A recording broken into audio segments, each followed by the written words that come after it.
It's unbelievable to think that we are now at war, and by we, I mean the world.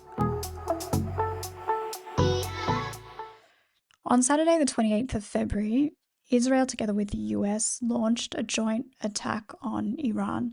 Israel fired the first missile, which hit Tehran, the capital, at around 10 a.m., but within an hour, Trump, so the president of the US, had confirmed that the US was joining Israel in this attack. So they were also launching airstrikes at Iran, meaning that it was not a defensive move. They launched the attack. It was a preemptive strike. They, in a nutshell, were the ones who declared war on Iran. Like a lot of people, when I heard about it, the first thing I thought was that it was inevitable. And by inevitable, I don't mean right, and I also don't mean unavoidable. I don't think that this war was unavoidable, but I do think it was inevitable. And what I mean by that is an attack on another country, especially a coordinated attack. So in this case, Israel and the US together launched an airstrike on Iran. That does not come out of nowhere, that does not happen by accident. An attack like that only comes about as a result of a lot of coordination and a lot of planning, long-term planning as well as short-term maneuvering. I'm sure there would have been quite a few ad hoc decisions that would have been made for the very first missile strike, which came from Israel, for that to have landed and struck the regime's leader.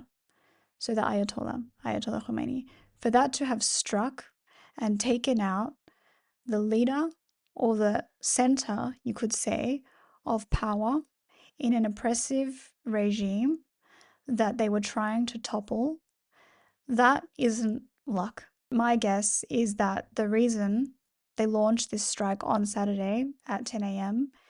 is because they knew his coordinates and they knew that the success of that particular mission to take out the regime leader, that was almost a guarantee. That is what I suspect anyway. That whole thing, the strikes against Iran, the fact that the US and Israel have together declared war on another country, have declared war on Iran, almost with the blessing, you could say, of other nation states, of the allied states, that I think was foreseeable. What I don't want to hear now is all the speculation, the speculative opinions coming out of the US about what should happen now with Iran. What kind of regime should we put in place in this country now that their regime has toppled? The reason I don't want to hear those opinions, the reason why I think that type of discussion is so idiotic to have, is because look at the reason why the US decided to launch an airstrike. The reason for the attack, the reason why they are now at war with this country is because the US declared war on Iran, not the other way around. The US started this war with Iran.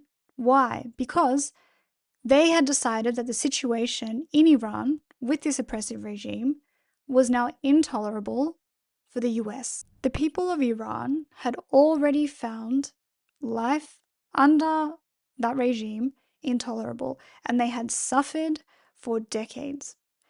Decades this had gone on, and the US chose not to intervene. What the US did instead was make the situation a lot worse by sanctioning this country.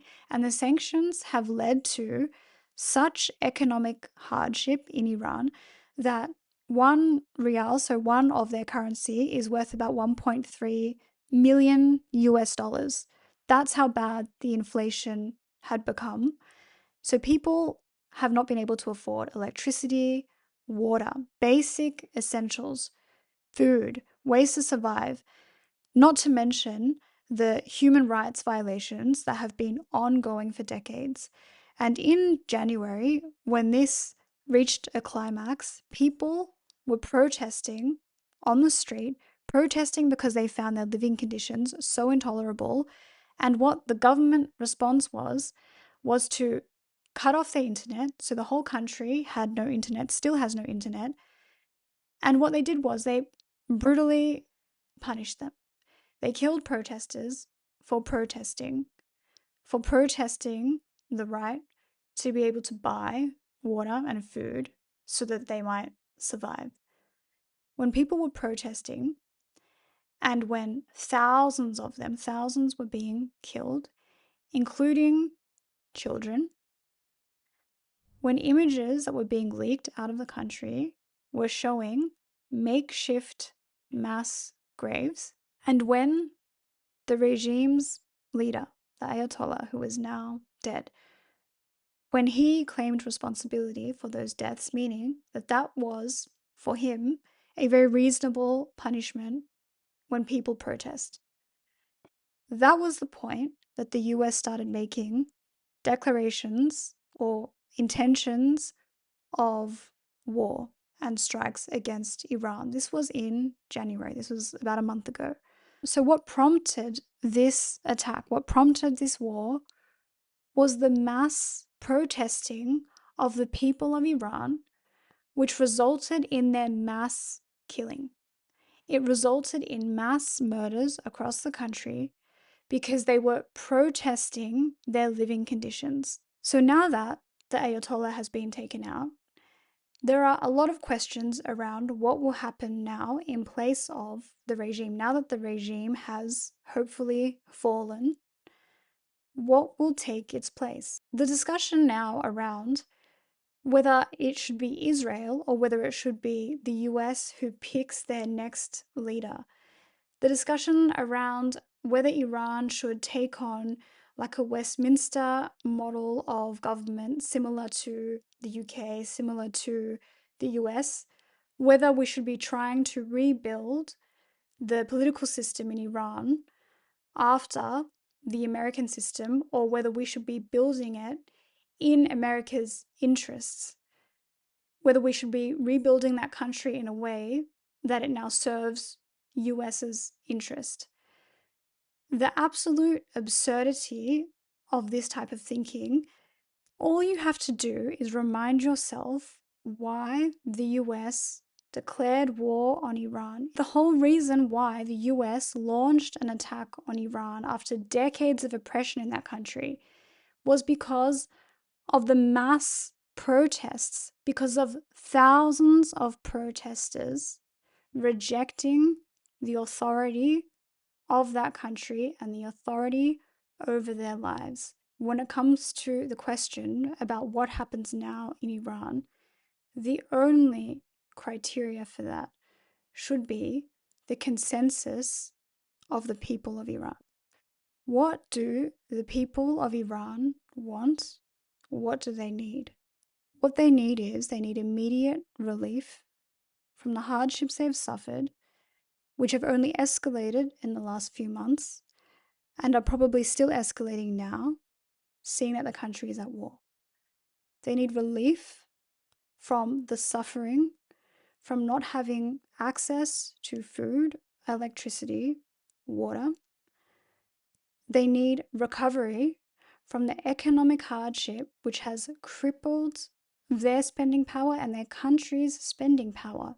Their country's GDP has been annihilated. There was plenty of illegal economic activity happening with that country, but because of the sanctions that were put on the government, they could not trade efficiently. And when they rebuild, the only way that that country will become a country that we don't then attack, that we don't launch another war on. The only way for that to happen is if people can accept their new form of government.